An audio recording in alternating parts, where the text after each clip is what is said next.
ഇന്നുവരെ ശമരിയക്കാരിയ സ്ത്രീ കണ്ടത്, ശമരിയ പട്ടണം കണ്ടത്, അവരുടെ പിതാവായ യാക്കോബിന് നൽകിയ ഈ ഭൂമിയിലെ ഒരു ഉറവയായിരുന്നു.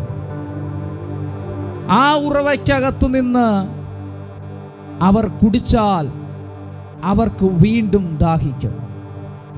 ആ ഉറവയ്ക്കകത്തു നിന്ന് അവർ വെള്ളം കുടിച്ചിട്ടും അവരുടെ ലൈഫുകൾക്കകത്തൊരു മാറ്റമുണ്ടായില്ല. ആ ഉറവകൾക്കകത്തു നിന്ന് കുടിച്ച ശമരിയക്കാരിയ സ്ത്രീയുടെ ജീവിതത്തിനകത്തു നിന്നും മാറ്റമുണ്ടായില്ല.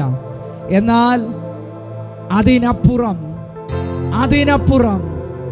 ശമരിയക്കാരിയ സ്ത്രീയുടെ ഉള്ളിൽ ദൈവം പകർന്ന ഒരു നദിയെ പുറപ്പെടുവിക്കേണ്ടതിന് നദിയുടെ ഉടമസ്ഥനാകുന്ന, ഉറവകളുടെ ഉടമസ്ഥനാകുന്ന, ഉറവകളെ തുറന്നു കൊടുക്കുന്ന, നദികളെ തുറക്കുന്ന വിശ്വസിക്കുന്നവന്റെ ഉള്ളിൽ നിന്ന് തിരുവെഴുത്തു പറയുന്നത് പോലെ ജീവജലത്തിന്റെ നദികളെ ഒഴുക്കുന്നവരുമായി ഒരു എൻകൗണ്ടർ ഉണ്ടായപ്പോൾ ശമരിയക്കാരിയ സ്ത്രീയുടെ ജീവിതം ശമരിയ പട്ടണത്തിന്റെ സകല അവസ്ഥകളെയും മാറ്റം വരുത്തിയതുപോലെ ഈ പകയിൽ നിന്റെ ഉള്ളിലിരിക്കുന്ന നദികളെ പുറപ്പെടുവിക്കുന്ന ജീവജല നദിയായവൻ, ഇന്ന് നീയും ആ ജീവജല നദിയുമായവനാ.